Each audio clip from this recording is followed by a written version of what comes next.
So what are you doing? Nothing. Nothing? Why not? Trying to get on this Lifestyle Radio website. Sounds like a cool website. Yeah, it's alright. Oh, wait, I might have it. You might have it. You're listening to Lifestyle Radio. The opinions expressed during this show are those of the individual participants and do not necessarily reflect the opinions of their associated organizations or Lifestyle Radio.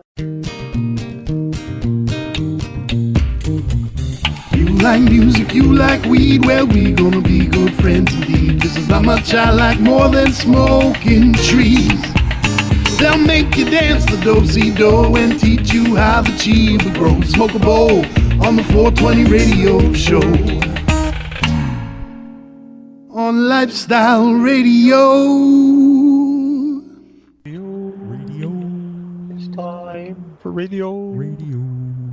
It's the 420 Radio Show. We're live on LifestyleRadio.net. You can also find us on Spreaker, TuneIn, and Shoutcast. So if you don't want to listen to us on our website, you can find us on lots of different mobile apps. We're here with Rick. I'm going to try this. Vrecic? Close enough. It's Vrecic, but okay. you did a pretty good pronunciation. I'll give you an 8 out of 10. All right. And Rick is from True Compassion Toronto, which is a new dispensary in Toronto, and it's I know that a lot of dispensaries say they're patients for patients, but these guys are. They're from the community in the Toronto and Ontario area, and we're going to talk with Rick about what they're hoping to accomplish there. We've got a new segment here called Cultivation Nation that Ross Middleton from BMA Hydroponics has put in for us. We're going to do that every, here, there, and whenever we feel like it. And Chris has got some news for us. And, of course, Laurie has been sitting and lobbying. Is it lobbying or loitering? A little from column A and a little from column B. So we're gonna talk to Laurie about that later on. So let's say hi to Rick. Hi, Rick. Hi, how you guys doing today? How's your Uber? My Uber is actually going quite well, except we're stuck in traffic. So. What's your Uber's driver name? Excuse me, can I just... My Uber driver's name is Muhammad. Muhammad. Hello, Muhammad. Muhammad is being an excellent driver. There you go. So as long as he's getting you home, that's all that matters. There you go. That's all that matters. It's definitely true. Watch out for the lady on the wheelchair. Anyway, so do you have problems with Uber there? Pardon me? Do they have problems with Uber there? Or do the taxis have problem with Uber? The taxis have a lot of problem with Uber, but I personally have zero problems with Uber. I use them pretty well everywhere now. I am an Uber convert. An Uber convert. Cool. Yeah. I find it quite useful, and it's quite a bit cheaper than an actual taxi. So. Oh, cool. So it does work out that much cheaper? I have to take taxis everywhere, and I find it. I've never been in an Uber before. Plus, I don't have to deal with cash or anything like that, so it's very simple. In which city are you Ubering? I'm Ubering in Toronto right now. I know. When I was there recently, my friend was explaining that sometimes it ends up being twice as much for Uber as a cab, depending on the time of day. Depending on the time of day and surge pricing and stuff like that, but I try and make sure I take in the general times. Right. Like a rush hour or a special event or something, it's a lot more expensive, I hear. If you go on New Year's Eve and stuff like that, it's probably not the time to call Uber. Right. A Friday night at 7 o'clock, though, not so bad. I hope that we get some free Uber credits for talking about them on the air now. That would be nice. Yeah. I've heard we don't have Uber here. I believe down in the States you can actually use Bitcoin for Uber. I believe. I can walk across I can walk across town here in 3 minutes. We have no need. Yeah. Me too. I'm probably. I've never met anybody who's actually used it. Yeah, neither have I. I've been offered over the years. I've been offered, a complimentary here, and there, and I've never even collected them. I don't know. I probably got hundreds of them laying around. Did you say collected them? You might have $1 million somewhere. Yeah, you never know, eh? You never know. Richer than you think. Now that we've done our Uber commercial. Yeah, really. Hi, Rick. And now How you doing? I'm doing excellent. Want to It was a introduce very yourself? good. My name is Rick. I'm one of the owners of True Compassion Toronto. We are truly a patient-serving patients facility. What I mean by that is everybody who's involved in True Compassion Toronto, including both of the owners, all of our employees and stuff like that, have all been approved through our membership process, meaning that we all have confirmations, doctors notes, all that thing. So I guess technically you could say that we've been approved to use medicinal cannabis, so we are actually patient-serving patients. I myself feel that medicinal cannabis has basically saved my life. I used to be on a cocktail of prescription drugs, and I've been able to replace that all with my medical cannabis use. I'm up to 6. Pretty much the same as almost everybody on the show. That's awesome. Yeah. Although I'm up to 6 pills. That's why we started True Compassion Toronto. That's awesome. Now I've been talking with Rick over the last couple of weeks here because I have decided that I'm going to go down to the city and I'm going to go wander around and I'm going to pop into dispensaries because I have my MMAR. I can do this. Now, but what I'm also going to do, I spoke with, I can't remember his name, Terry? You spoke with Terry. Terry. Hey, good memory. Yes, Terry. You're not smoking enough weed. I'm just rolling.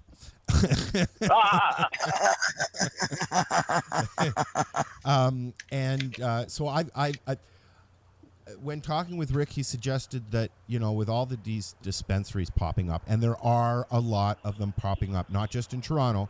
Toronto seems to be becoming a mecca. They're popping up everywhere now. But Toronto, you're going to see Toronto and Vancouver kind of battling it out now, I think, right? Well, I think Toronto's almost taking ahead, especially with the regulations Vancouver imposed and stuff like that, right? They have doomsday heading over there, guys. Yeah, well, we just got our doomsday notice yesterday, so, Well, that was the vapor lounges and stuff like that, yeah. Or anywhere outdoors in public for any patient. Like, that's not just the facilities. Our glorious premier decided that we medical marijuana patients no longer have the right to take our medicines anywhere except in our homes. And you know what? That's going to cause issues because I already battle. I live in Ontario housing, and they don't like me because I put my money where my mouth is, where that one is. I know what I'm talking about. So when somebody knocks on my door and says, you're breaking the law because you didn't tell us that you had your license, I can literally go, you know what? That's none of your fucking business. You have access. You have access to. You can literally go, I can use it in my residence because that's the only place I'm allowed, according to your premier. Yeah, but that, you know what? They're and can I just say, I'd like to know when they're going to start giving people a hard time about having oxygen tanks due to the explosion threat. Yeah, we're not even allowed to have barbecues here. Like, seriously. Call a spade, right? Well, it's perfectly okay to have a liquor store or a beer store. We're basically right next to a high school or a school. But, heaven forbid there be anything to do with medicinal cannabis within about 50 kilometers of the school with the regulations they're talking about. I've seen apartments with a liquor store on the ground floor of the apartment, in one of the apartment building, in one of the, like a store on the ground floor. I know exactly what you're talking about. And it's just the double standards are absolutely egregious. Plus, medicinal marijuana is the only medicine that is taxed. Yes, we have to. Even from legal licensed producers, everybody has to pay HST on their medicine, which is a travesty. Yes, and there's a parliamentary petition. I believe it's what's the number? E1, E18. E18. Yes, right. And so anybody out there that Google E18 Parliamentary Petition Canada and sign it, please. Pass it on, share it. It's to have the tax removed off cannabis. There's actually another position. I'm not sure exactly what the number it is, but it just came out today, and it's the protest of proposed changes to the vaping and indoor smoking laws and stuff like that to include medical cannabis users. That would be in Ontario specifically, that one, right? Yeah, I saw that yesterday. For Ontario, yeah. Yeah, that right.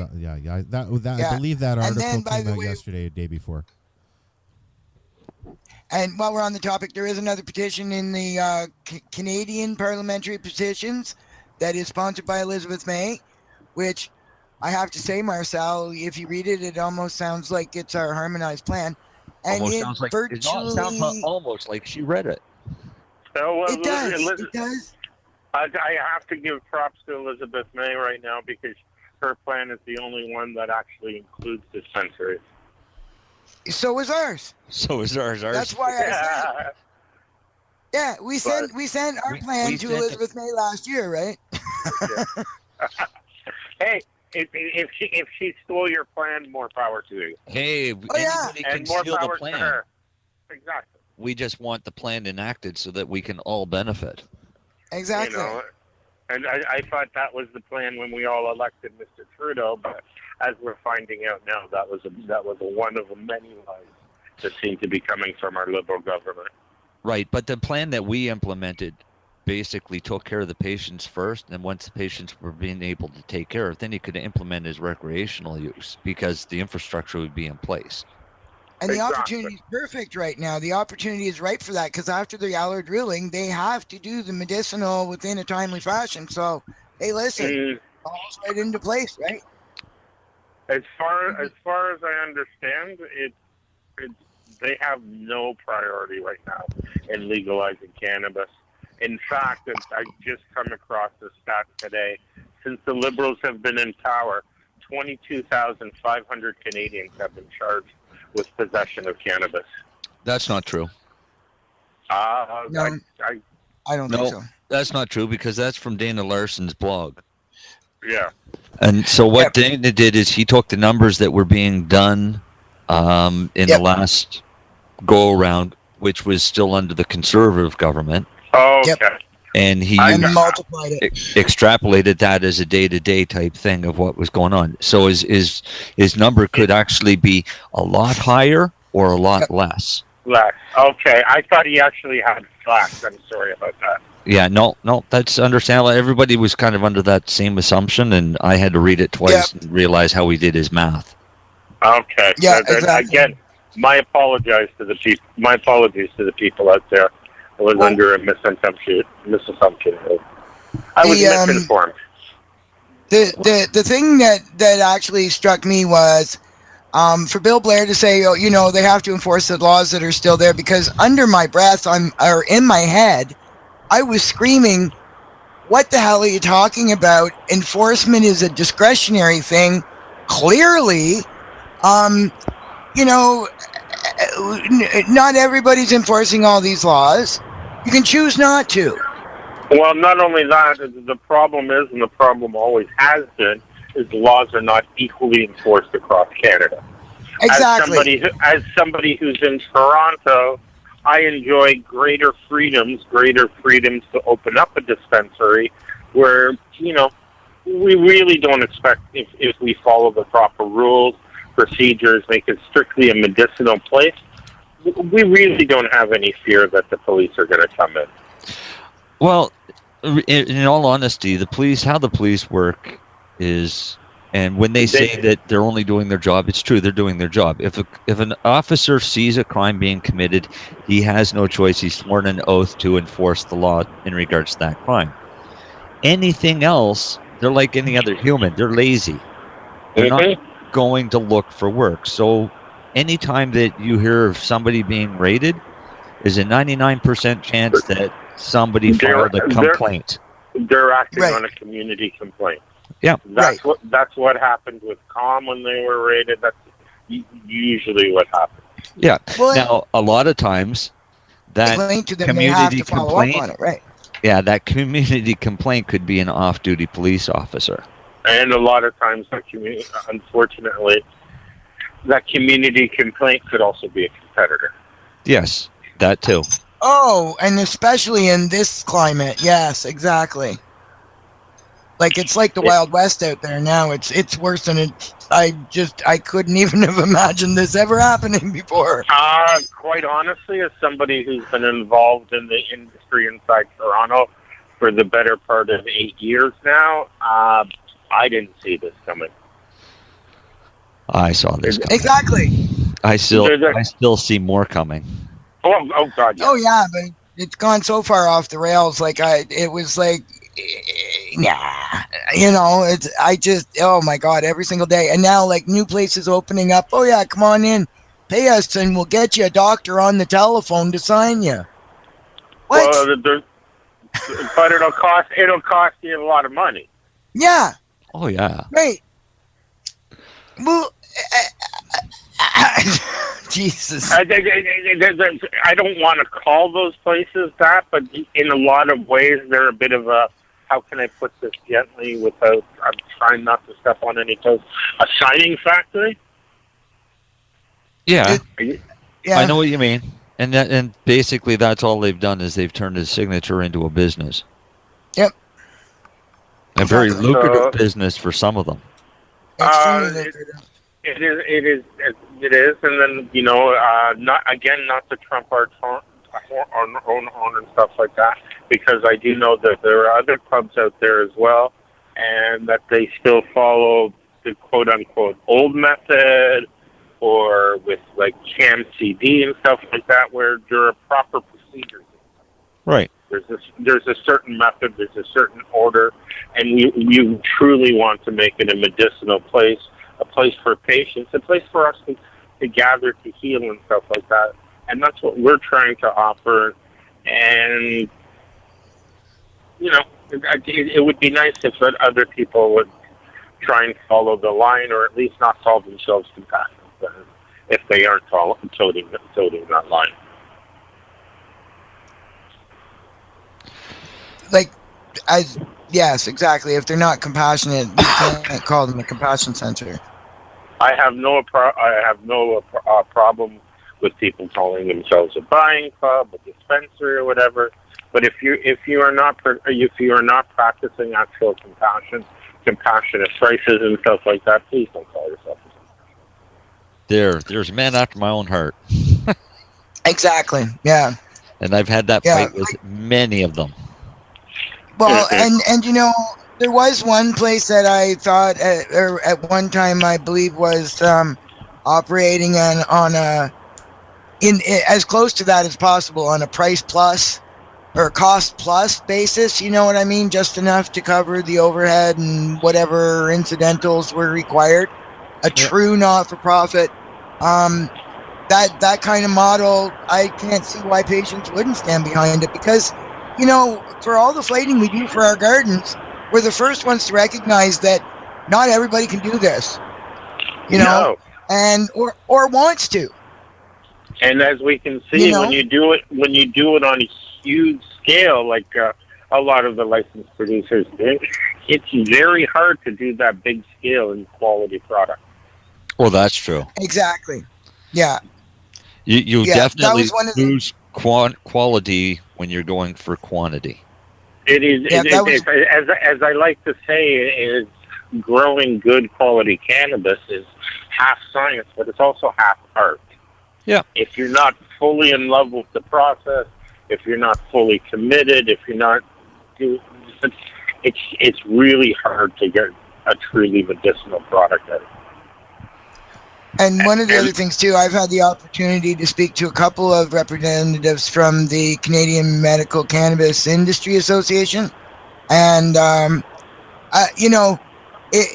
they say, oh, we have so much trouble. Well, no wonder you do. You're regulated into absurd practices that you cannot make money. The irradiation of the product is one of the stupidest things I've ever. Okay, I went to tour I think the approval of Monsanto pesticides is pretty up there too.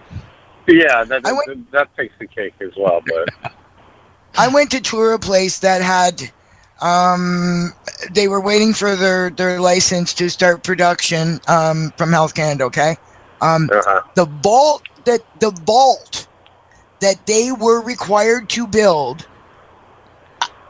There is no. I mean, you could probably lock an atomic bomb in there and set it off, and it'd go poof, like on a cartoon. Like it was. I was stunned. Okay, like pharmaceuticals, narcotics, the OxyContins in the world are stored in plastic jars in a pharmacy behind a glass fucking window every night. Yep. Right? Yeah. Why do you need a lead line? Why do you need a lead line vault or whatever the hell that was to store your cannabis in? Because the amount of radiation. Hey, that's a good maybe. I think you guys just answered the question. Yep. You don't want people getting irradiated now. Not the employees. No. Oh my God! I never thought of that.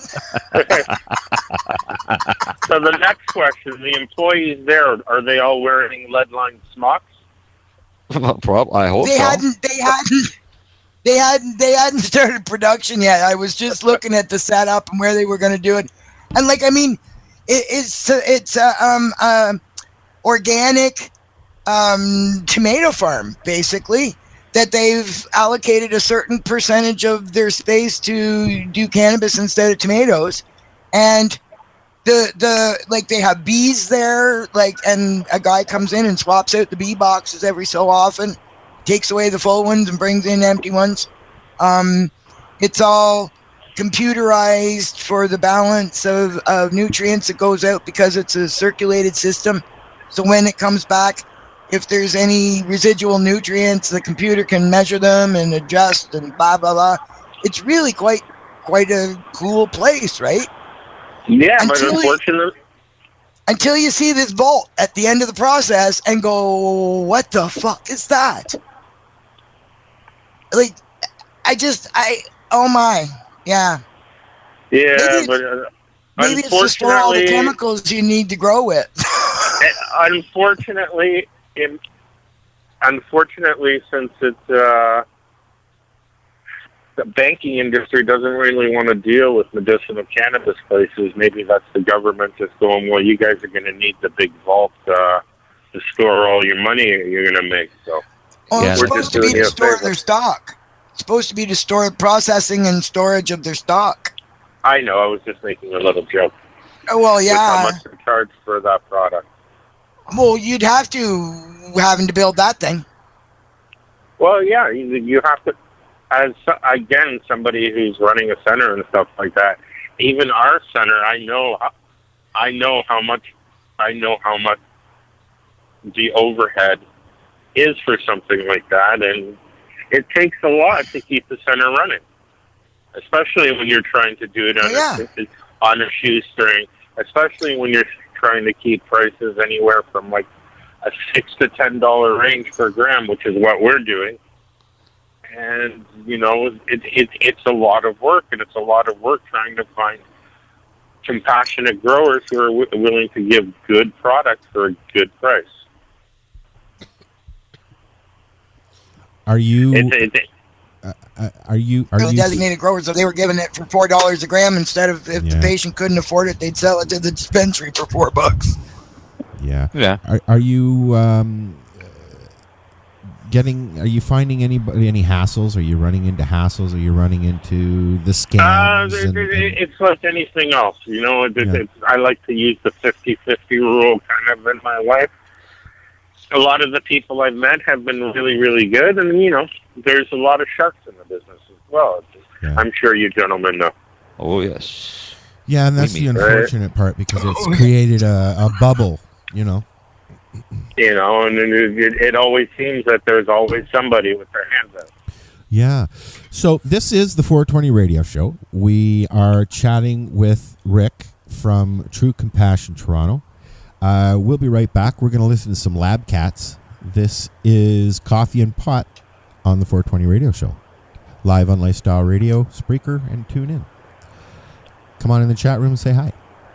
We'll Come be right say back. hi. Say hi, say hi. Or come in and Say get hello. high. Come in and get high if you want, if that's your thing. You know, like If that's your thing. We do Bring your medical, own, we though. do Bring your recreational here. You know, we do both. You gotta bring your own if you're coming to get high, though. Yeah, just bring your We own. can't share. Yeah, we don't share. Yeah. We'll be right back. We can't share. Yeah, we don't share. Yeah. The National Task Force on Medicinal Cannabis is a group of not-for-profit organizations dedicated to influencing government policy with factual evidence. Our mission is to ensure that a constitutional medical program is developed that will address the concerns of all Canadians that require therapeutic cannabis. The task force is looking for dedicated people who are willing to contribute to our cause. We have formed this task force to foster a unified approach and focus on lobbying the federal government and Health Canada. We represent the combined expertise of thousands of patients with more than a decade of experience.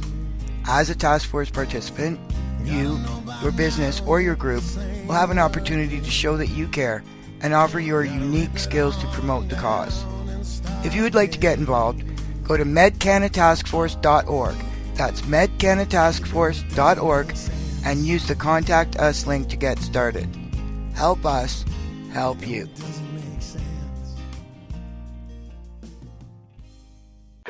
This is Bubbles from the trailer park, and they're playing some fucking excellent music on LifestyleRadio.ca. I hope I didn't sound too nervous there. Please hang up and try again.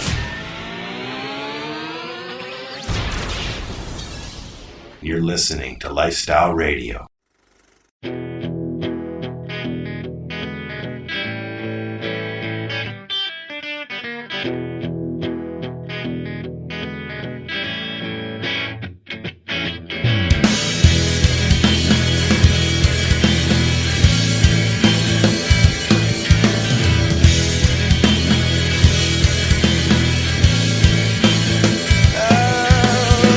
Well, I woke up 7 times a day.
there we go. It tripped. But this is a 420 you radio sure? show. Yes, I am sure. I tripped.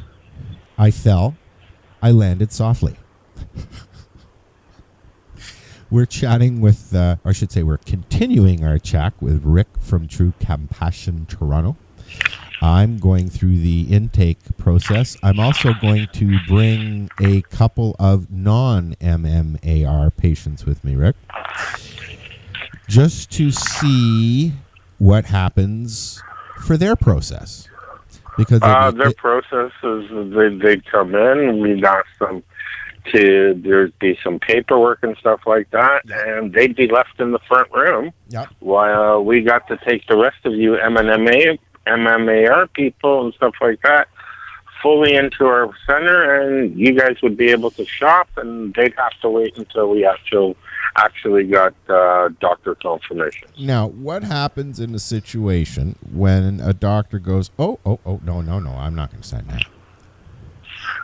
You see, the great thing about our process, so to speak, is nowhere on our form does it say medicinal marijuana, anything like that. Oftentimes we tell our patients, if your doctor does ask you what it is, we just say it's your insurance company, it's your therapist's office. They just need it for record for your files. What will happen is somebody from our membership department will give the doctor's office a call. They'll say, we're calling to just confirm that Mr. Smith is a patient of yours for arthritis. Does Mr. Smith have arthritis? Yes, Mr. Smith does. Thank you very, very much. It's been confirmed. And Perfect. We go on our way. And voila, they've become a member. And because they actually have a doctor confirmation, there's no expiry date on that membership. Okay. Now, what happens in the if it goes to the point where their doctor won't even do that? Then unfortunately, they will not be able to become a member. Now, You see, this is something now, though. Doctors have their own statements of diagnosis. You can get one for $20 or for $25. All you have to do is tell them that it's in order to get to apply for assistive therapy or something. Okay. That's what we tell them. But as long as we can confirm that, because unfortunately we've had a few instances where people actually do try and forge things. Now, what happens? What about in a situation where somebody walks in with their medical history? Oh, pardon me? What if somebody walks in with their medical history? Like, I have a letter from if they walk in with their letter again, we just need to confirm that this person is actually who they are. Well, that's what I'm getting at. That the paperwork is actually legitimate. So if somebody came in, as long as we can confirm that they have photo ID that says everything, then they should be good to go. Excuse me. Then they would be good to go. Yes. But again, we have to confirm everything. So usually in instances, you just make a right in here. Sorry. Yep.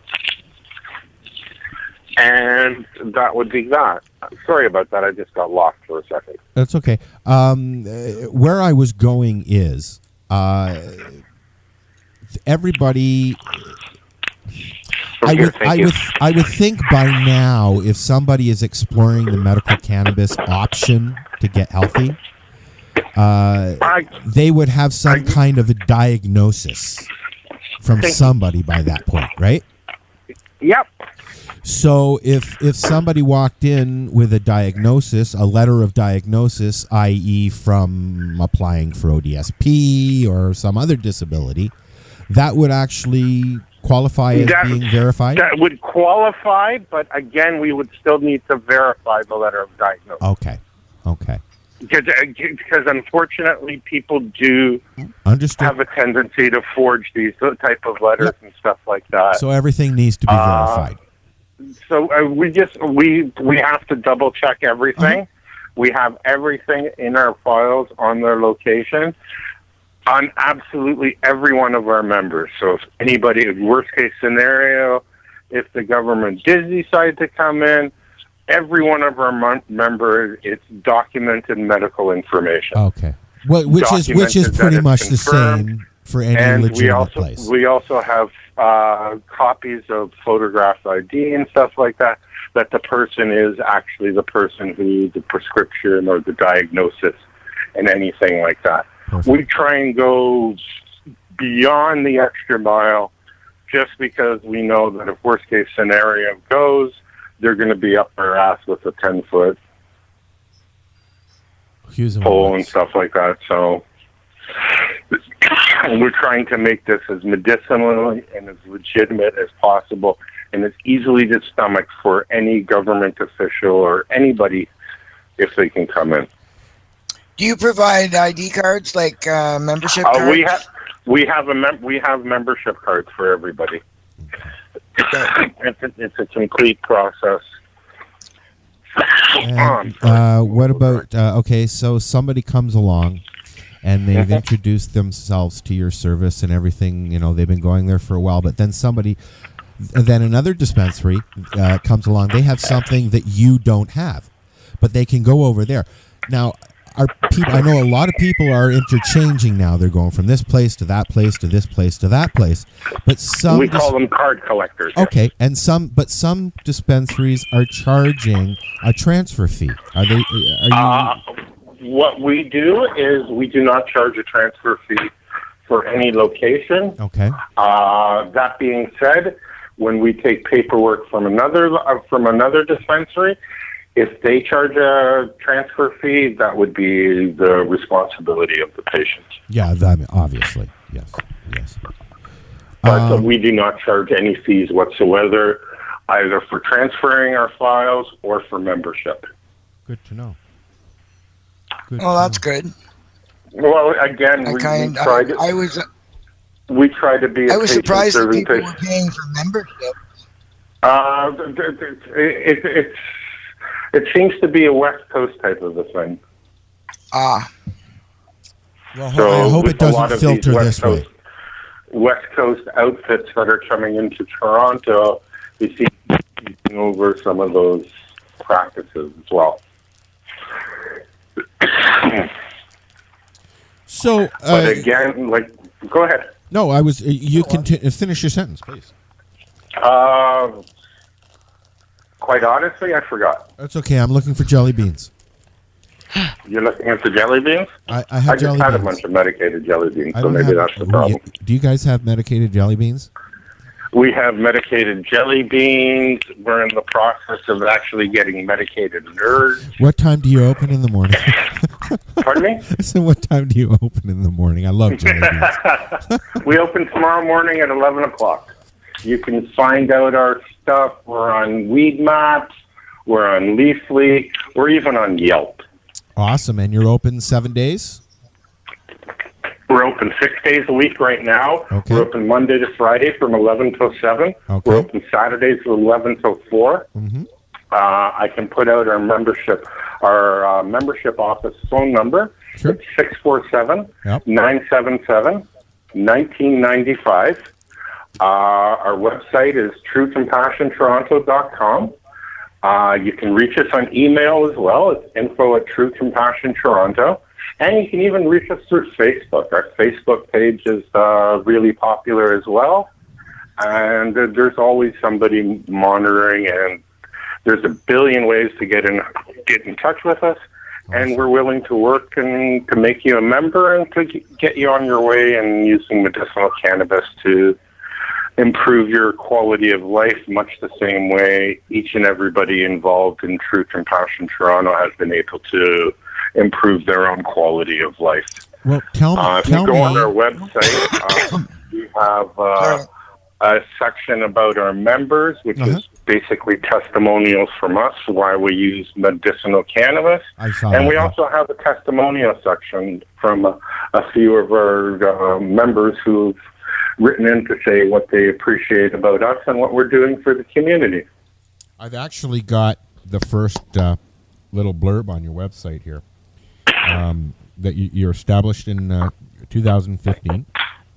2015, brand new. November 17th is the day we opened. You are not for profit Compassion Club. Mm-hmm. Blah blah blah blah blah.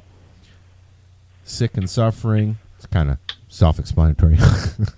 Yeah, it's basically the first paragraph of what you have on your About Us page. Can we get into what you have available and things like that? But first, I wonder if you could. So I've gone through the intake, the phone intake. Now, Terry says he said when I'm ready to come on in. So what can I expect when I walk in the door? Me. You can expect a bunch of smiling faces. You can expect a nice waiting. You can expect a nice waiting room where you sit down. We get you to fill out some paperwork where we start our file process. It's just a little blurb about you, your medicinal information and stuff like that. We get that all put in.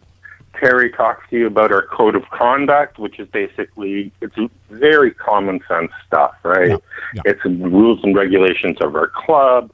Come by yourself. When you call the club, do it in a place where it's discreet, not when you're in the middle of a party with 50,000 people around you type of a deal. Hey, what do you got good tonight? There's, the general rules of the club. Yeah. Park in our parking lot. Don't park it at any of the area businesses. Don't be an idiot in our neighborhood. Don't bring attention to us. Just very general, very common sense stuff that if you break any of these rules, unfortunately, they probably will result in the termination of your membership. It is something we are very serious about. It is something that we enforce. We actually follow people sometimes because, as we were talking about earlier, getting shut down is often the result of community complaints.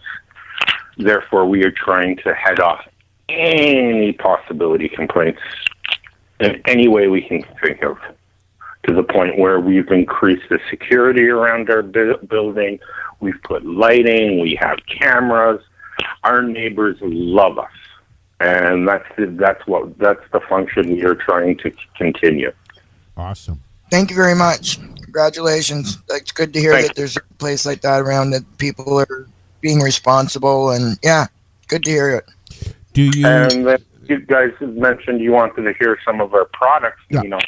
That's one of the things I'm most proud of, is that our menu list is truly top-notch. As somebody who uses medicinal cannabis products, full range, it's a dream come true for me.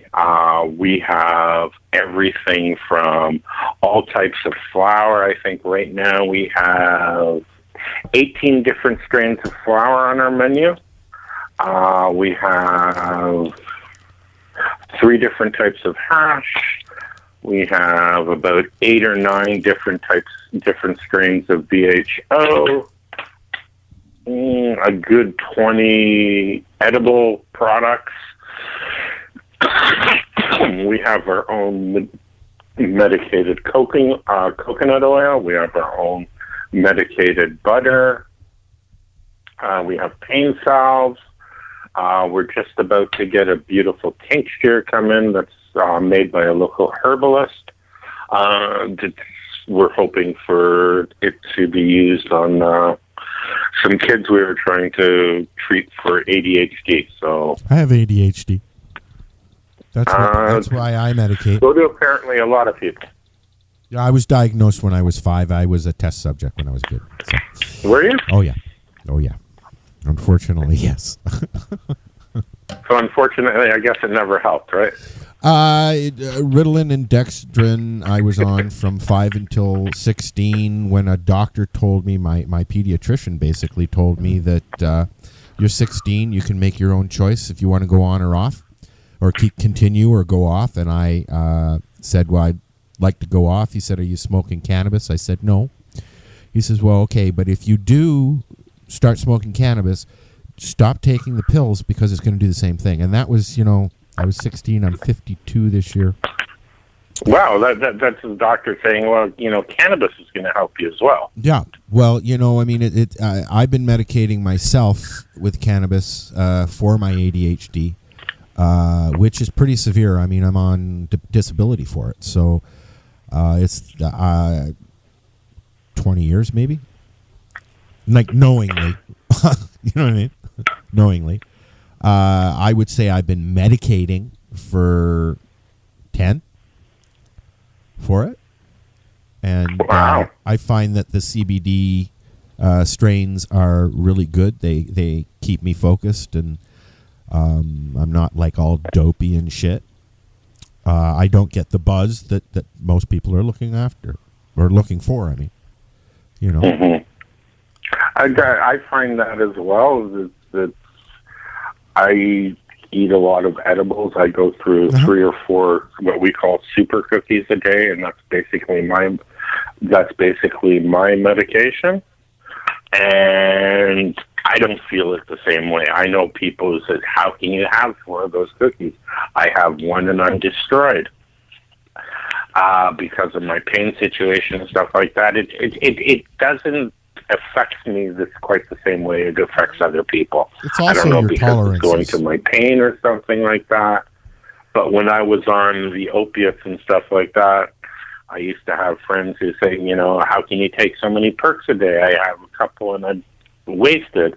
Whereas I would have like 5 a day and I would, you know, be, I suppose, relatively functional. I refuse to myself to as a take walking opiates. zombie then, but Yeah. I refuse to take opiates. The only I have to take Wellbutrin for my depression. I've been opiate-free now for 5 years.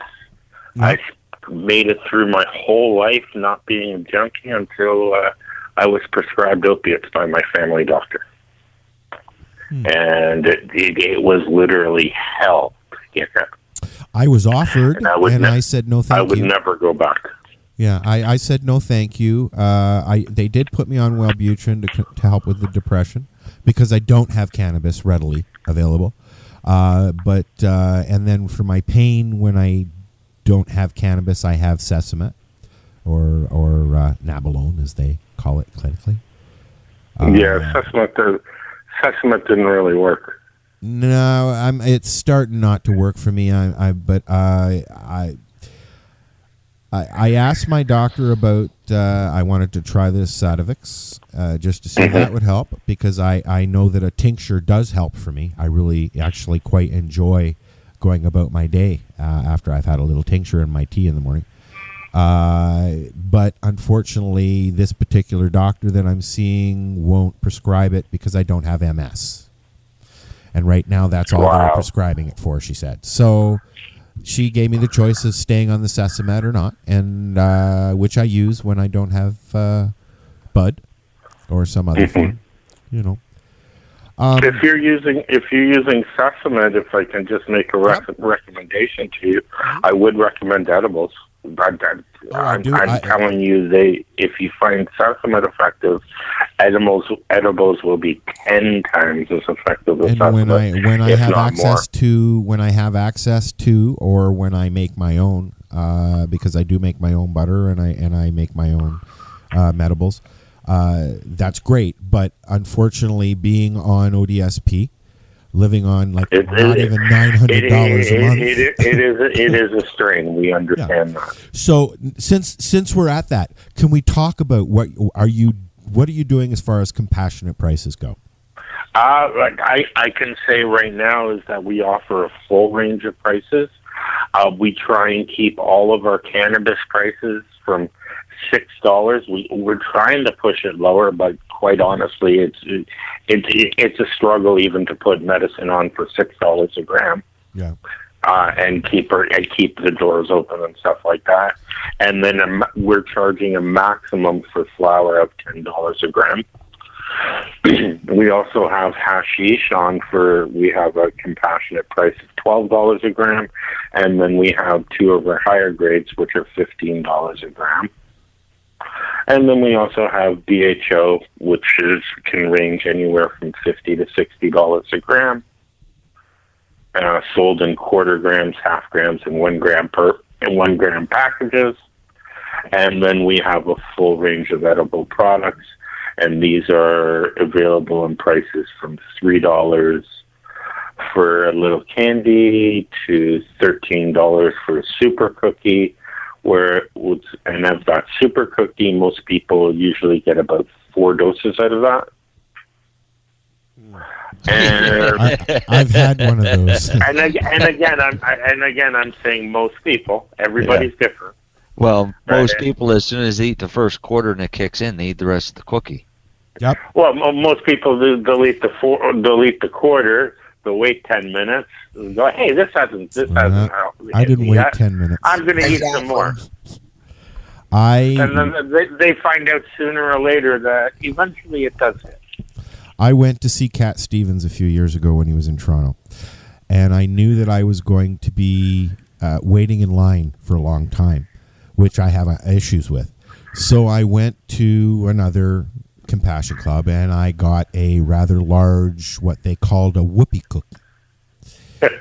And I sat there in line with my mom and my sister, waiting to see Yusuf, and got into my seat, and I was bopping around the whole thing so much the guy beside me kept like nudging me. I couldn't even talk. I remember one time my mom said something and I replied, and I went, and that's all I have to say. I can't say enough good things about edibles, actually. You have to be careful with them, but yes, as somebody who has young kids and stuff like that, and I can't smoke as often as I would like to. Yeah. There's nothing easier for me to medicate than being able to grab a cookie. What do you recommend? Like how when so, okay, well, hey, I'm walking in the door for the first time, and I say to you, I've got ADHD. I need something to wake me up in the morning, keep me going, and knock me out at night. Okay, and in the morning I would recommend the sativa. Depending upon whether or not you had any anxiety issues, I do. I might recommend something a little more middle of the road, as opposed to a very high racing sativa. And then for the evening, I would recommend a very heavy kush. Okay. A kush. Is it a real kush? It is a real kush, and it is a real heavy indicas. Right now, I would recommend a tuna kush. Okay. I'm looking forward to seeing what you have down there, because I like the smells and the textures and all that shit. Right? As we are often told, one of the best things about our center is walking through our doors and just smelling the place. Yeah. It is one of the things where we have the most compliments on, and it's one of the things where we tried the hardest to keep the smells inside as opposed to going out, and we seem to have succeeded as well. Marcel's making, what are you making, Marcel? When? Right now? Yeah. I'm making e-vape juice. When Marcel is quiet, he's up to something.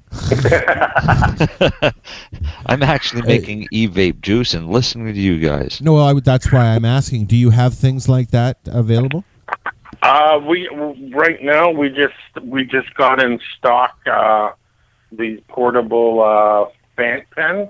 Yeah. I don't know if you've seen them from out west. Mm-hmm. They're an excellent product. We've just brought them in from out west ourselves. You can use them with any of our BHO.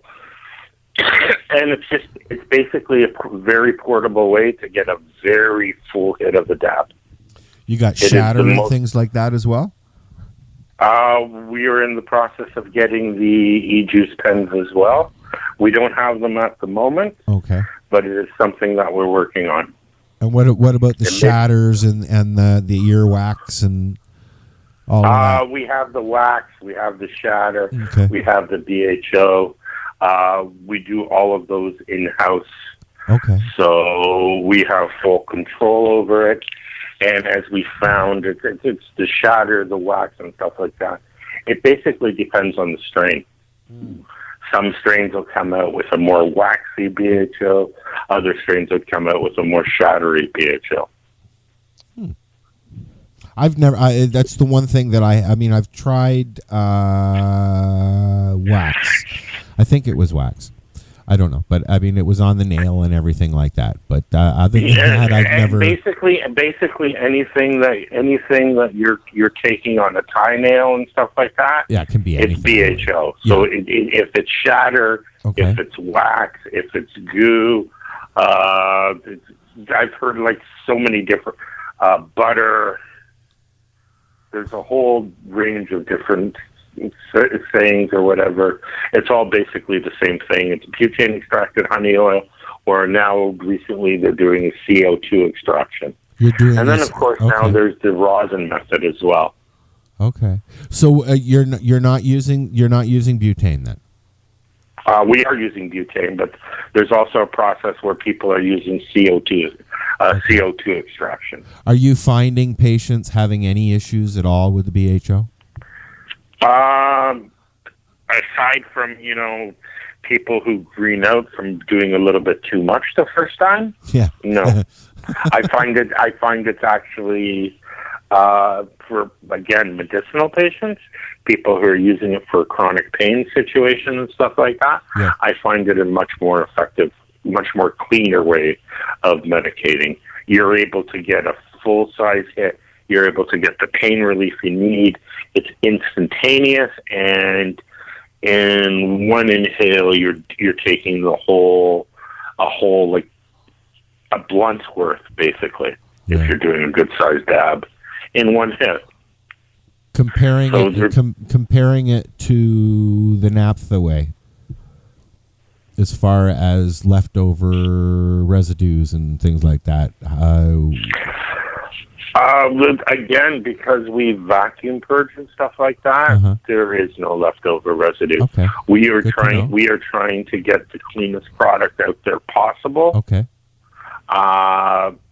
And we take every precaution and every effort to make it that way for our patients. Cool. Awesome. I'm looking forward to seeing what you folks have down there. We're looking forward to having you out there. Looking forward to coming in. I'm going to take a quick break, and we're going to listen to... Do you want to wrap it up? Do you have to go? Do you want to stay? I should ask first. I actually do have to wrap it up. So I've just gotten home. And why don't we wrap it up with you then, Rick, and then we'll go about what we have to do. Rick, please give everybody some information before you leave, and tell us where you can find you and everything like that. Our email address, info@truecompassiontoronto.com. Our website, truecompassiontoronto.com. Facebook page. Our phone number, 647-977-1995. Fax number, 647-977-1994. You can reach out to us, go to a website, become a member. It's a 10-question process. It's simple. It's easy. We do have to confirm your medical information, but we'd love to have you come by and check us out. We're located in Toronto's West End. We're open 6 days a week. We're here to serve you, and we are a patient-serving patients facility, and we are not-for-profit. Guys, it's been a slice. I've had a lot of fun. You guys are a wonderful bunch, and you're doing good work. Thank you so much. Well, thank you. And I'm looking forward to popping in. Hopefully you'll be around when I do that, Rick. I'm there every day, so if you're coming in and stuff like that, I'll be there, I can promise. Awesome. So we've been chatting with Rick from True Compassion Toronto. They're a dispensary in the West End of Toronto. I'm going to go through the process. You'll be hearing me talk about it. I'll let you know what I thought about it. If you have a dispensary in Midwestern Ontario and you'd like us to come in and have a look, there's going to be lots opening up, lots of competition. We might as well go and see what everybody has to offer. This is the 420 Radio Show. You can hear us live Fridays at 7 p.m. Eastern Standard Time right here at LifestyleRadio.net. And you can come in the chat room and say hi during the show. Rick, thank you very much. Thanks a lot, guys. Have a great Friday night. Thanks. We'll talk to you soon. You too, Rick. Thanks. We'll talk again. And awesome, guys.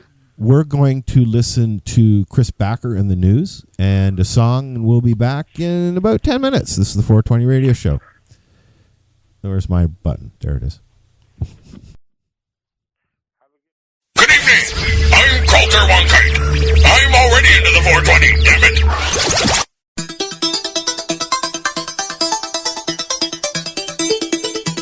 Thank you for joining me on the 420 Radio Show. This is your 420 Seconds of News with Chris Backer. 22,400 pot possession arrests under Trudeau so far. Dana Larson did an article that made this claim, and he arrived at this number through an amazing fact. The fact that cannabis consumer gets busted every 9 minutes here in Canada. That's 160 busts a day, and that gets us to this crazy number. And even though Justin won the election on a platform of legalization, the arrests aren't expected to stop anytime soon. Just ask ex-police chief and new cannabis regime dictator Bill Blair, and he'll tell you that it's business as usual busting hippies. They don't care if it's medical or not. They don't care if you used to be allowed to grow or not. They don't care about anything other than cleaning up the scourge that is you and I. Yet according to Bill Blair, a disproportionate number of these arrests are among minority communities, Aboriginal communities, and those that are most vulnerable neighborhoods. So then why? To what end? Are they teaching somebody a lesson? What greater good is served? These aren't criminals. They're patients and assorted Canadians taking part in something older than politics, something as ingrained as religion, and it's a plant, and it's here to stay, and I just ask that while you're busy trying to figure it all out, would you please stop arresting patients? The Florida House passes the medical marijuana bill. United for Care Amendments 2 is still the patient's choice. In Florida, while they're still struggling to implement the Charlotte's Web laws and the recently passed Right to Try Act, Florida lawmakers are still wasting their time trying to expand the state's law for the terminally ill. The Florida House of Representatives voted last week 99-16 in favor of a measure that would allow those who have been given less than a year to live the right to use full-strength cannabis.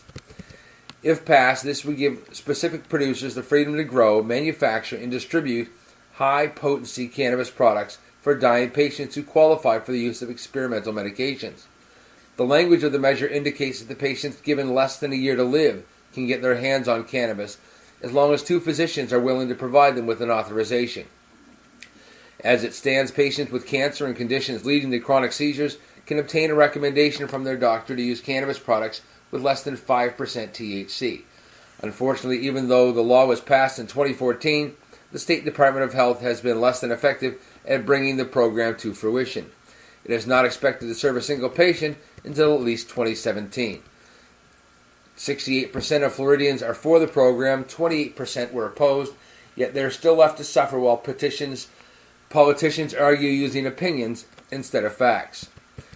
A country's geographical boundaries should be set by cartographers and scientists, not politicians, said Justin Trudeau on Monday.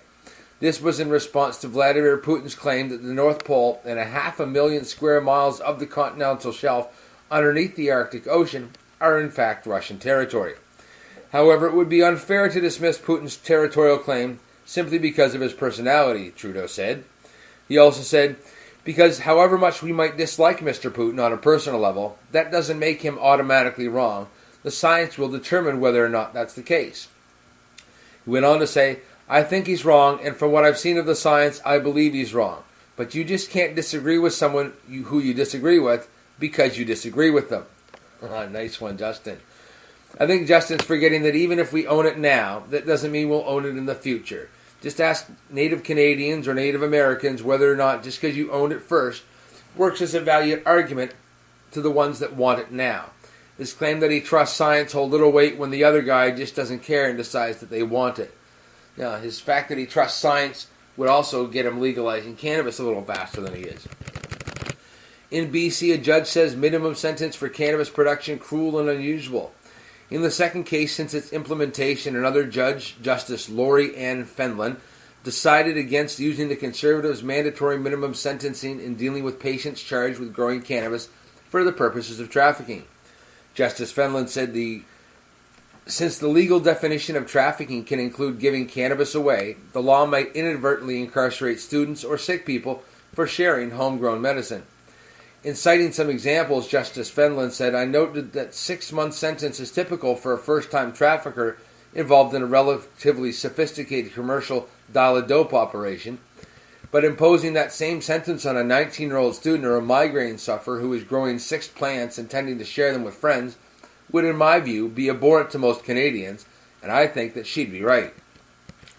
The accused in BC case, Keith Stephen Elliott, received free room and board from the operator of a grow-op in exchange for trimming and planting 195 cannabis plants. He's not planting patients. 195 cannabis plants located in the basement. The principal of the operation received a 6-month sentence after pleading guilty to possession for the purposes of trafficking. Elliott argued it would be unfair for him to receive the same sentence. Fenlon has given both the defense and the Crown in the most recent case 3 months to decide whether or not she needs to hold a hearing to determine if the violation of rights is warranted under another section of the Charter. Also happening is a cannabis study on full-spectrum cannabis extracts more medically effective than CBD alone. Cannabidiol, CBD, has been the focus of many medical cannabis studies and continues to prove itself as a powerful anti-inflammatory drug. What makes CBD even more desirable for so many patients is that it does not cause the psychoactive effects associated with tetrahydrocannabinol, or THC. An extremely interesting study, overcoming the bell-shaped dose response of cannabidiol by using cannabis extract enriched by cannabidiol, was just published out of the Lautenberg Center for General and Tumor Immunology in Jerusalem. The study examines the effectiveness of administering isolated cannabinoid extracts, a CBD-only formula, versus the whole plant extract, which contains the full range of the plant's cannabinoid content. The Hassad Medical School at the Hebrew University of Jerusalem sought to compare the effectiveness of a completely purified CBD extract versus the full-spectrum extract of cannabis flowers containing large quantities of CBD. The conclusion of the study was that the whole plant extract, which contained a large percentage of CBD but also contained the traces of other cannabinoids, proved far more effective than the CBD-only solutions in alleviating inflammation and pain sensations. The study demonstrated that a whole plant extract containing the entire range of cannabinoids present in raw cannabis will continue to provide relief for inflammation as the dose is increased. When supplied as an isolated cannabinoid extract, CBD on its own yielded a bell curve of effectiveness, which is not desirable for medical treatment seeking effective relief from that corresponds with the dosage. So like many of us already knew, a little bit of THC goes a long way. And that being said, cannabis oil has been seized in BC. The RCMP seized 4 kilograms of cannabis and 10 liters of cannabis oil, also known as Phoenix tears, with an estimated value of $500,000 at the BC-Alberta border during a traffic stop. 2 men from Alberta were arrested, and many, many more will suffer without the availability of this medicine. Thank you for joining me. This is Chris Backer with your 420 seconds of news. Have a great day. Love it here.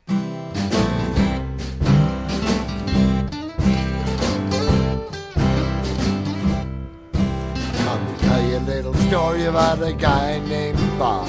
A proud Rasta man didn't want to steal the rod, but he had to feed his family.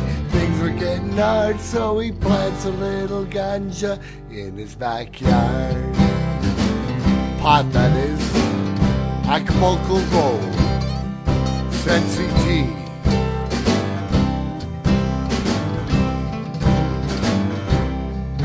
Well, the first thing you know, those plants are getting tall. The neighbors come and sus and look over the wall. They said, "Hey Bob, growing ganja you can't do." He loaded up his seeds and he moved to Killaloo. Hills, that is. This is us, and we are back. This is the 420 radio show. I couldn't take any more of that song. I'm sorry. Why are you playing that song, dude? Because it was loaded. I'm trying to be... You're loaded. I'm loaded. You must be loaded. You picked that song. Yeah. So I've got some stuff that this lady named Graham sent me from Graham Naturals. And Lori and I got the coconut lime lip balm and the coca orange. I'm going for the coca orange. Oh yeah, that's the one I was using. That's it lasted me 2 months. I just ran out like Yes. I don't know if I want to open this. I've got one going already. I got Marcel's going. Oh yeah. Yeah, I'll put this one in my other jacket. That's what I'll do. Yeah, then I always have one. Yeah, I had a couple. That's what I've ended up doing, is putting one in every jacket, so I always have one. Yeah. Well, yeah, I kept mine in my purse all the time, and then whenever I need it, I just grab it and use it. And yeah, it lasted me 2 months. I opened it beginning of January, and I just finished using it up. I'm having a sniff. My purse has too much other stuff in it, so I don't have room for it. Let's see if it tastes like. I'm expecting one of those chocolate orange tastes. Yep. Yeah, somebody told me it was like aromatherapy for your face.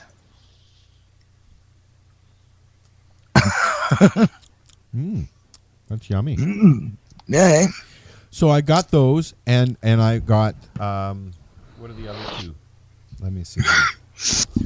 We got some enriched eucalyptus balm, and that is for externally. Yep. She has that twice on here, Marcel.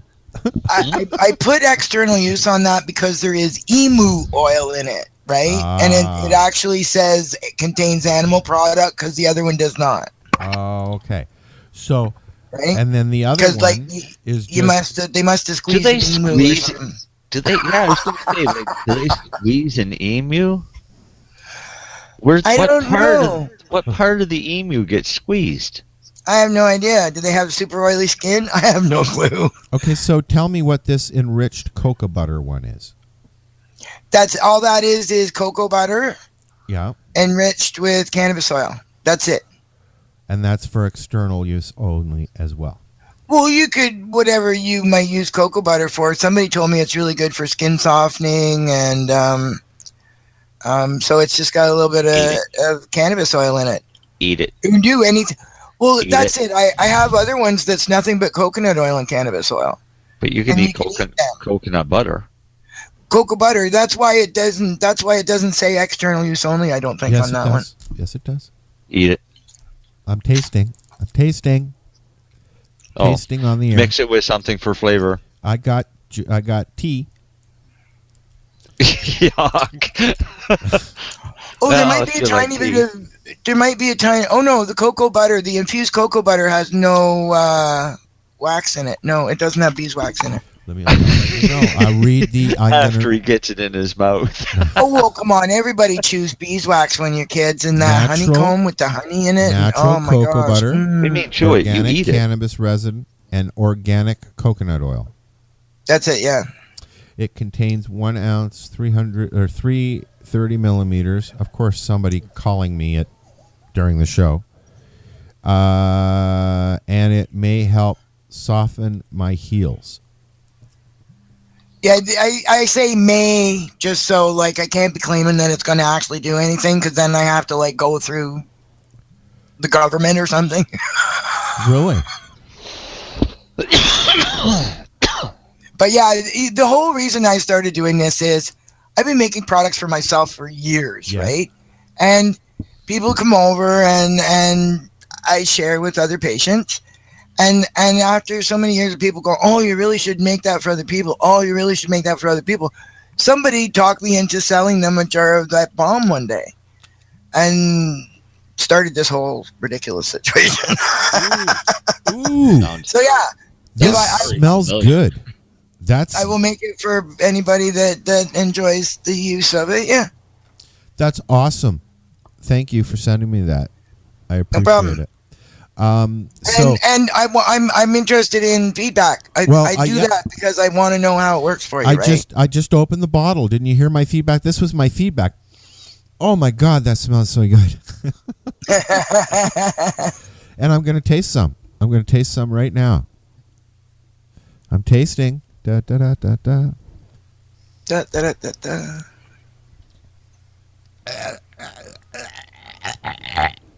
And he fell over. And we have to finish the show up now. Without Al. You know what, Laurie? That's I've not tasted anything like that before. And I like that because I can use that pretty much anywhere. Yeah. Now, could you use that down below? Yeah. Well, yeah. Okay, so I have had a patient who had vaginal polyps. Okay. And all it was infused coconut oil that I sent, and they were just using it like a salve, and apparently they went down and or away. Yeah, I had a friend who had a bout of herpes, and I said, just grab a little bit on your hand and rub one out. Man, it was gone within days. Okay. Yeah, just nothing but coconut oil and cannabis oil. Yeah. I pulled up a message here that I got from somebody that says, this is my testimonial. Just a quick word to let you know that Graham Naturals products are amazing. Lip balms are, quite frankly, the best I've ever tried, hands down. Small patch of eczema on my eyebrow, and I actually used the lip balm for it. I often break out from face products, and mine were great. 0 negative reactions. Wow. Yeah, and it's so refreshing to be able to pronounce and identify all the product contents. I started getting real dry forehead, right? And I mean, to the point where it was cracking and stuff like that when I got out of the shower. So I started using Marcel's can of cream, and yep. and it for a little while, as I told you, Marcel, it was burning. Yeah. Right. And but now it's not getting as bad, and I mean, I use it every day out of the shower, and it's I was joking with Marcel the other day. It's my hair's growing back. So we're growing hair back on his head. We'll keep you informed on how my do is going. Well, I have to say, some of the testimonial stuff. Just for an example, because I make my own concentrate. It's easy to store it in those 10 milliliter oral syringes, right? Yeah. And so I have one of those around all the time. And I was doing something one day, and I had like a mole on my face. Yep. And I caught it it had been there for I don't know how many years. I caught it with something, and it started to bleed, right? So I just kind of stopped the bleeding and put oil on it and put a Band-Aid over it, and then changed it in 3 days and changed it in 3 days. And by the Jesus, it went away. Yep. Yeah. I've done that twice with facial moles that were like annoying. You get the things in your hairline and you wonder, oh my God, is it cancer? I don't know what it was, but it's not there anymore. A friend of mine put some actual RSO on a wart. Yeah. That's what I did. That's what I used. It bubbled. Okay, it bubbled like it was he did the whole thing. He put one of those circle things on there, and then put a dollop of RSO on it, and then sat there and watched it bubble. Like almost instantly, it started bubbling and eating it away, and it was gone within a week. Yeah. I saw one that I watched one where it was just put right on the mold. Yep. Or on the mold on the wart. Smeared on that, Band-Aid over it. 3 days later, the whole wart was gone. Yep. It came off on the Band-Aid. Yep. So another dab of oil, and 3 days later, there was nothing left. It's just amazing, that stuff. Like I have to say, I can't remember the last time I had a sunburn, and it used to be every time I got out in the sun for more than 20 minutes at a time all summer. Yeah, I mean, I used to blister in the sun, and now I don't. Oh yeah, me too, horribly. I remember. Oh, isn't it awful? I remember the feeling of having my brother peeling my back as a child. It was almost like such a relief to get that tight skin off there, right? Yeah. Yeah, I've had my whole life like that until I started eating the soil. Not anymore. Don't burn anymore. And I'm out in the garden for hours. Freaking amazing. Since we're talking about medicinals, Marcel, how do you've got a line of stuff as well, and yours is called Cannabis. Is Cannabis. And Marcel's actually, when he goes out and speaks and goes to events and stuff like that, you actually have product with you, don't you, for patients? yeah, if we're going to an event that's cannabis related, then I'll bring it, set up a table and make it available. But I also have distributors around Atlantic Canada now that are also stocking it, so that's coming along. And we have a new dispensary opening up down here on April 1st that I haven't seen the location yet, but everything that I understand, it's going to be quite the snazzy looking place. Cool. And the security is basically unbeatable because it's a bank. Ooh. Yeah, you know, the I don't know if it's still for sale, but 2 or 3 years ago, the Walkerton jail was for sale. And it was, like a few $1 million, right? Yeah, so but that would be really big for a dispensary. But they've started renting it out. You can actually go in and rent it out. And so they have the jailhouse rocks and things like that. They have that there. But anyways, so I was in there one day and I said to one of the ladies at the office desk, I said, you should consider letting a medical cannabis production company to buy the place. And she laughed. She said, actually, that would be a really good idea. This was a few years ago, though. I don't know if it's been sold or not. But a jail, like this is an old medieval kind of block jail, right? And it would be perfect. I mean, how much more security would you need? Yeah, really? Yeah. Oh, for sure. But these cannabis products, well, I have to say, okay, you had asked me to fill people in on what I was doing this week. In relation to the cannabis products, yesterday morning I left here at 5:30 in the morning, made my way into Ottawa, and went to the penthouse of the Delta Ottawa Center for a Hill Times event that was discussing criminal justice reform. And the head of prosecution services was there, and the head of the Elizabeth Fry Society, the Mental Health Association, executive director of the National Aboriginal Women's Alliance, I believe it is, or coalition or group.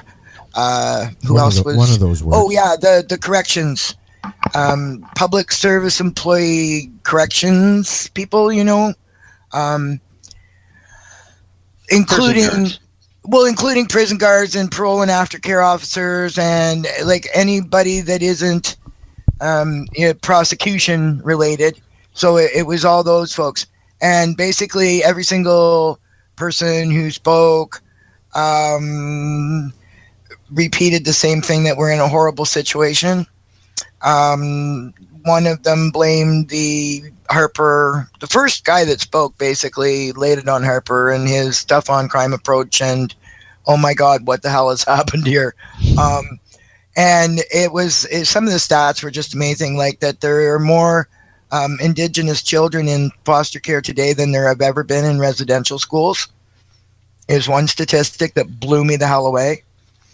Another statistic that I think was meant to impress me was the number of people represented by the one guy on the stage was 16,000 employees in the corrections that he was talking about.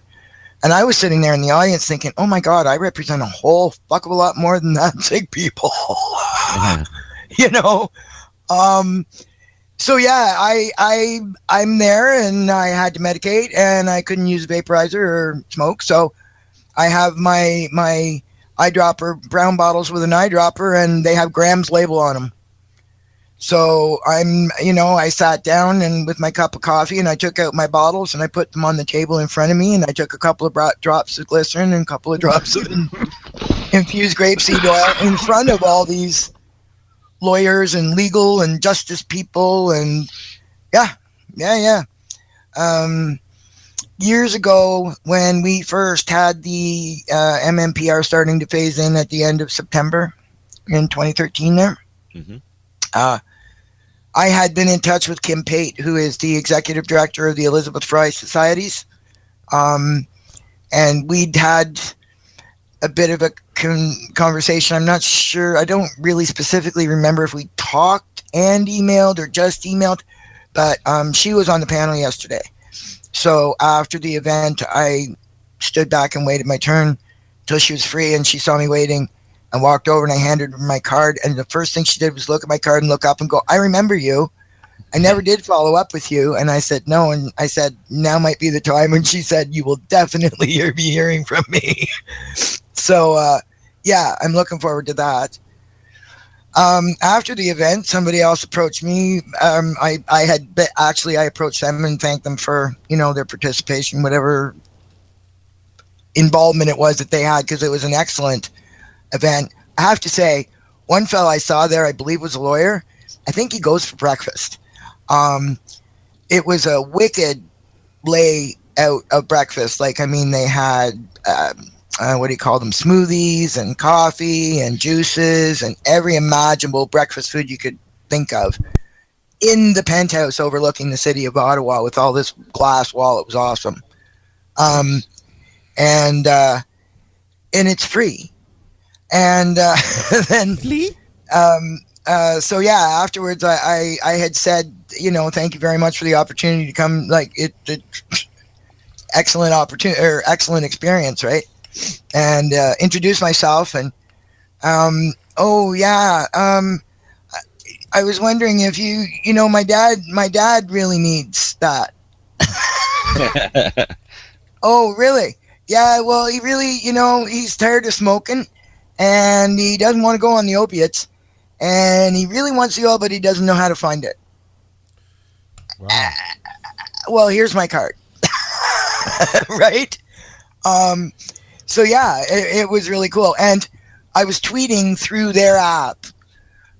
So people in the room knew who I was. As soon as I tweeted, they could look and see who I was and how I was associated. And awesome. People were liking and retweeting my tweets. And awesome. Yeah, it was cool.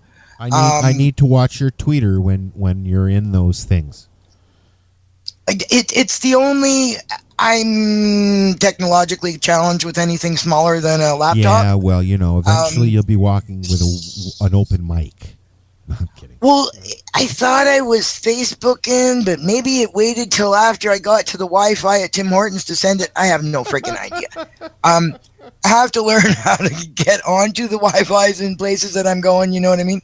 I've just discovered... And I'll get more efficient at that shit. I will, for sure. You've seen people doing the live thing on Facebook, eh? Well, pictures, I'm challenged with the pictures because I can't hold my hand still. Yeah. And I'm challenged with the autocorrect because just about everything I'm trying to type, there ain't no such word. And so I'm having to start with a brand new dictionary with a brand new smartphone going up there. So have patience, I'll get there. Laurie, I just want to say for everything you're doing, okay? Everything that Laurie does, she's doing it on her own dime, and that's why she's raising money for not altogether, not anymore, I gotta really? say. The National Task Force, thank God. Somebody's actually starting to help support me. Awesome. And MCPAC, and now, yes, finally. Whew. Awesome. So, on Wednesday night, Tamara Cartwright was on the Pace radio show with Al Graham and Alison Mearden. She was, and she was talking about our cooperation in the National Task Force for Medicinal Cannabis. Yes, she was. So what we've done is we've joined MUM, MCPAC, and Canadian Therapeutic Cannabis Partners in this task force where the directors involved are Debbie Stoltz-Giffen in Nova Scotia, Tamara Cartwright in BC, and myself here, representing the three organizations.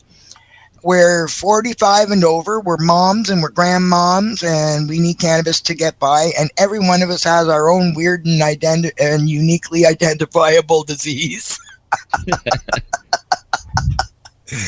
And we're going and bugging the hell out of them until they start listening to us. So we're joining together, and now we're soliciting donations. I've started receiving donations of and an expense of $50 a day just to cover the gas and the parking and enough coffee and sugar to keep me going while I'm there. Every day that I go to Ottawa to lobby. So the first donation that came in was $200. So I've used that, a quarter of that yesterday. And then in the afternoon, I went and I met a lovely veteran named Clayton, who took me to his favorite vegetarian restaurant. I got to plug the Green Door restaurant in friggin' Ottawa, man. It is awesome. It is a vegetarian, all-you-can-eat place, like a buffet place, sort of. That you pay by the kilogram, and none of the vegetables are pretending to be meat. Like it's so cool. Oh, it was delicious. And then we went and medicated together and discussed things. And he's been very active in Veterans Affairs. He runs a veterans support group in Ottawa because there is no MFT branch there.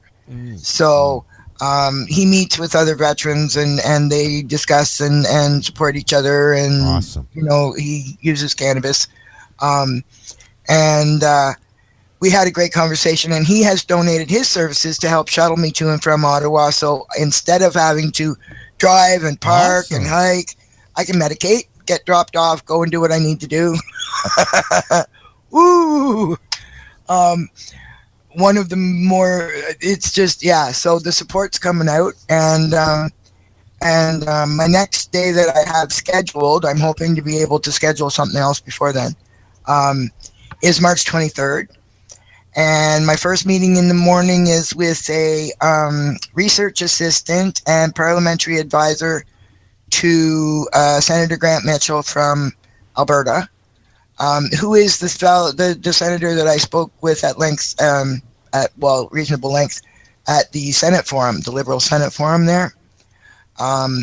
So that's my first. I was originally supposed to meet with the senator, and then he got busy, so instead, I get a research assistant and parliamentary advisor, which I kind of think is cool because I'm going to go in with numbers, and being that that's what he does, he's going to check.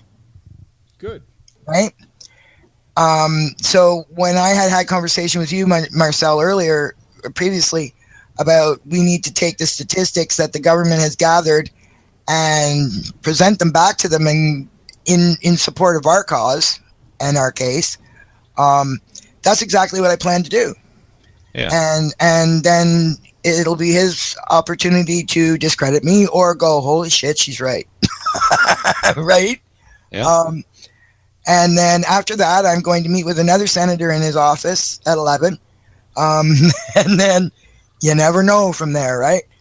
I hope you run into Justin one day in the hallway. Who knows? I'm going to be out there wandering around. My first appointment is actually in the center block. The next one is over across the street. Because the MPs actually have offices over in other buildings, right? Is it even worth asking for a meeting? With him? With his office? You know, the policy people, the ones that write that's not the ones you see sitting in that room. No. Like the ministers are the ones that sign off, but they're not the ones that do the legwork. They're not the ones that develop the policy or do the research or have the fucking, like, no. I'm going in. Which, have you gone into Health Canada yet? No, not yet, no. Why? Because it's a nightmare. No, I'd rather not. But eventually you're going to have to. Do you know what I used to think when we were on the MMAR program? I wanted to find out where they were storing all those boxes and boxes and boxes and boxes of paper and call the fire department.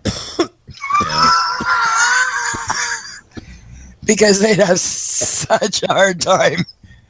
Oh my God, all that paper. They clearly didn't have a database. Right, but eventually you're going to have to deal with Health Canada at some point. I know, yeah. It depends. It depends on how do I want to put this? We sort of have a plan going forward. I have sent out some emails, and from which I got the 2 meetings and event yesterday. And then I was waiting for the national task force to be announced, because now that it is out there, I'm going to be able to start approaching people in a different manner. Right. You know what I mean? It's not just crazy old me anymore. And then once I get up there meeting people, they will realize that I'm not flying up with a cape and a little mask, that I'm somebody they can actually talk to and make sense of. And I'll come with statistics and, you know, stuff from Stats Canada and the RCMP and court cases. And I can be quoting court cases and dates and justices' names and, like, yeah. Yeah. You know, our other opportunity at having a lobbyist, bless his heart, he had one meeting and they said, so what has your organization done before now to try to further your cause? And I don't think he had an answer. Yeah. Fuck, I would say, how long have you got? Yeah. You know? What have Can we make this a series of meetings, or otherwise, like, how short do you want me to condense this? It'd be difficult to say everything that everybody that I'm associated with has done at this point. Yeah. Well, Wouldn't it? You're going to have. I think for a you're going to have some interesting meetings coming forth. We've got a new segment I want to run before we run out of time. Ross Middleton from BMA Hydroponics in Belleville, Ontario, has put a segment together, a grow segment that we're going to be running, you know, here, there, and everywhere. And I'd like to run his first one. And then we're going to come back. We're also going to listen to the task force, which is what Laurie was just talking for, about they have a new PSA that we run on the station, and you're going to see it out and about other places. So, and then we'll be right back. This is the 420 Radio Show. We are live on Lifestyle Radio. Come on and say hi. So what are you doing? Nothing? Why not? Trying to get on this Lifestyle Radio website. Sounds like a cool website. Yeah, it's alright. Oh, wait, I might have it. You might have it. You're listening to Lifestyle Radio.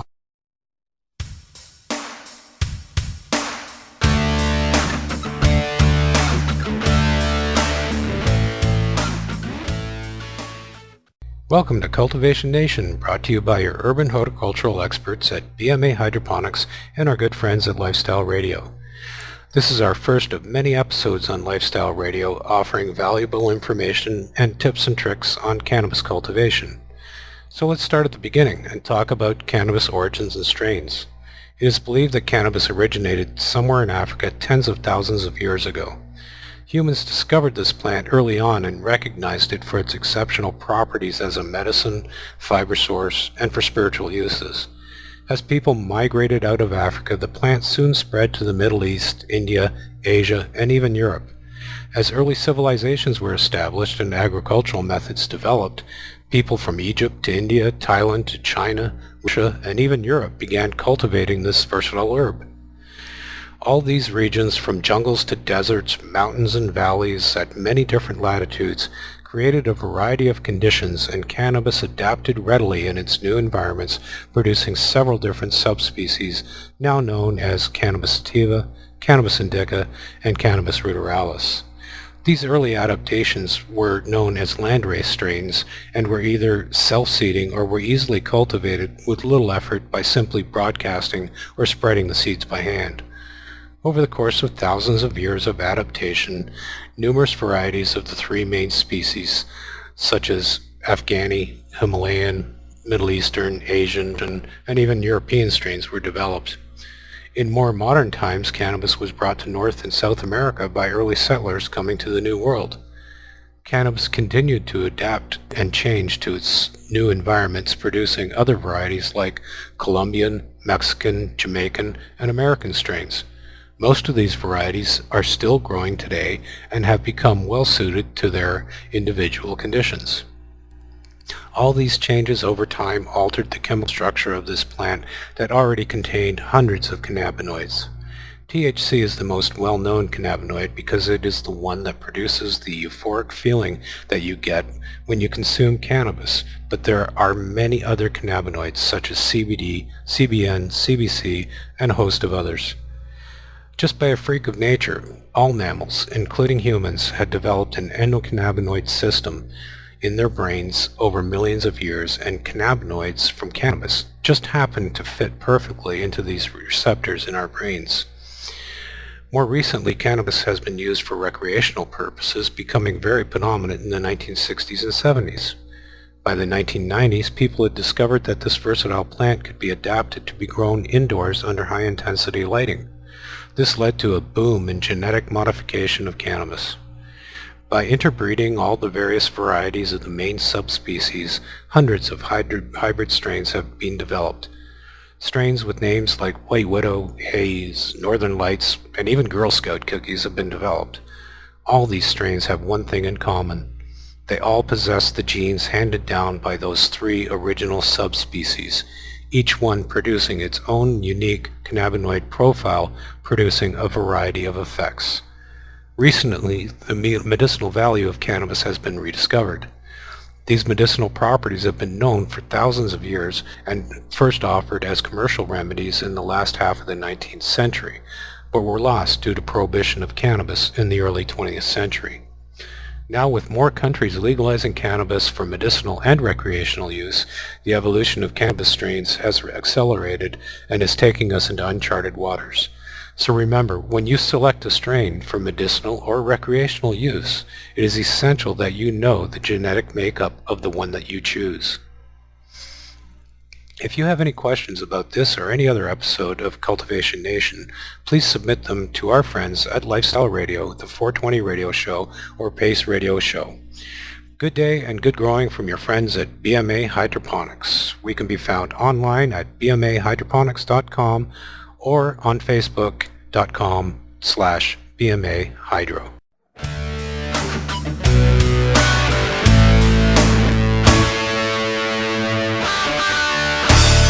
The only way to go.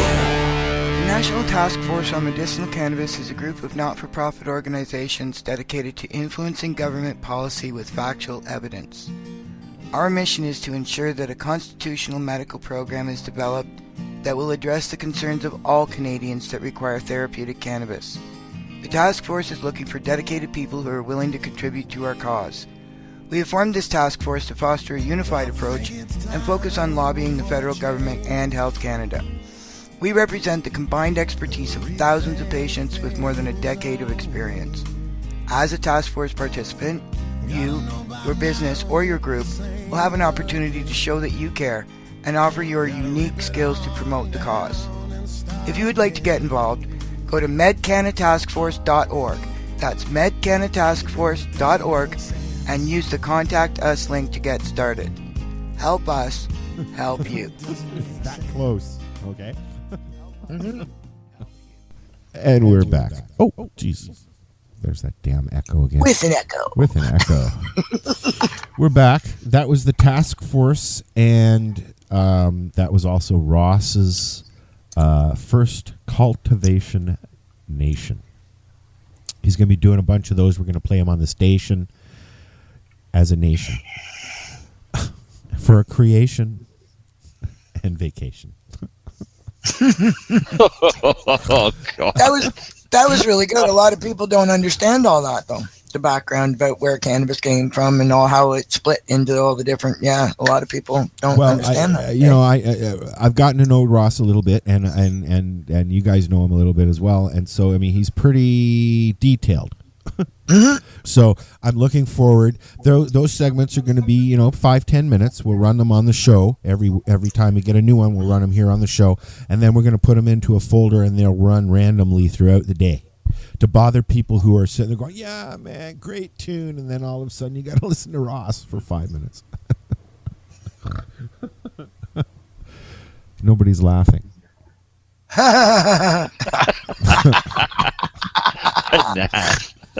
I teasing ya. Yeah. So we have 15 minutes left. So what are we gonna do? What do you want to talk about? We can continue what we were talking about before we left. We can talk about what's going on.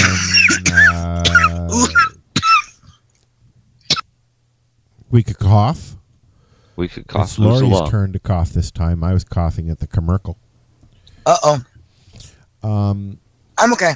Okay, so what do we want to talk about? What's going on? Is there anything that happened in the news that you guys want to touch base on or anything like that? I haven't seen the news. Oh, look, there's a ladybug. I love my ladybugs. I haven't seen any news because I've just been too friggin' busy. Oh, God, I know, eh? There's so much going on, and everybody's moving fast. There's, I would say that within the next year, there's going to be a dozen new dispensaries in this area, like in Atlantic Canada. Just in that area? Like mad, yeah. Wow. I can't wait until one moves up closer to me, man, because I'm getting sick of driving 4 fucking hours. There's one going into PEI, and the mayor is the one that picked the location. Oh, awesome. Is it in Charlottetown? No, Summerside. Oh, I like Summerside. And it's going right downtown Summerside. Oh, awesome. I haven't been there many, many, many years, but I used to work on the lobster boats in the summer out there. Mm-hmm. Yep. I used to live there. Did you? I love it there. Back before there was a bridge. I stayed near Cavendish. Oh, I stayed right near Summerside. And we used to go to that big, I used to go to the drive-in. And we used to go to the Red Beach. Do you know what I'm talking about? We lost you. No, you didn't. I'm right here. Boo. Oh. Hello? No, there you're back now. Yeah. No, that was you, not me. No, I couldn't hear you. Therefore, it was you. I could hear me fine. I wonder if anybody else could hear you. Probably because anything that I hear goes out to air. So it doesn't matter what you're hearing. Well, it'd be nice to hear what you're saying. I don't remember at this point. just because in case you ask a question. Would you like to rewind? No, go ahead. Don't tempt me. I'll put the show on right after we're done. How's that? No, we can re-listen. I got a little news update. Did I didn't hear Chris's news because I don't when you do that, but there's a new cannabis clinic opening in Kingston, Ontario. Yes, there is. I hate talking about these places that charge money, but I just have to say that I've had feedback about these cannabis clinics. It's that cannabisclinics.ca where they have them in Markham and Burlington and Hamilton and Ottawa and blah, blah, blah, blah, blah. Okay. The person that I had feedback from, actually, he was waiting 3.5 years for his doctor to actually, he didn't want to lose his doctor by going to get cannabis. So he waited until his doctor was okay with him getting a referral to somebody else. Yeah. So his doctor referred him to this place. He went and saw them. He got a prescription for 3 months. He had to go back in 3 months, but he saw a guy on Skype who told him, go outside and tell so-and-so blue and gray or whatever the hell, 2 different colors, with a maximum 12% THC. And that was it. He got up and walked out and told the girl outside the room, blue and gray, and he was signed up with a particular Metrum. Okay, let's say it. He was signed up with Metrum. I guess that's what blue and color range, whatever. I don't know. Oh, but then again, I guess Tweed just had a new one called Brown. Who the hell? I'm going to go get me some Brown, man. It doesn't flow. The first thing that hit my mind is that old ditch weed that used to become all brown. Yeah. Anyway, where was I? Oh yeah. So anyway, so it was a maximum 12% THC, a maximum 5. Actually, they usually only sign for 1 to 3 grams for the really, really, really bad people with screws, titanium screws falling out and shit like that. They will give you 5. But that's the very, very, very most. And then you have to go back in 3 months and be reassessed. But it is pay by OHIP. You don't have to pay them $450. But you got to go back every 3 months. Well, no. After the first 3 months, apparently they reassess you and will sign you up for a year after that. Or just to make sure there's no bad action in the first 3 months or something like that. I guess they start you at a maximum of 12 grams of THC and a maximum of whatever. And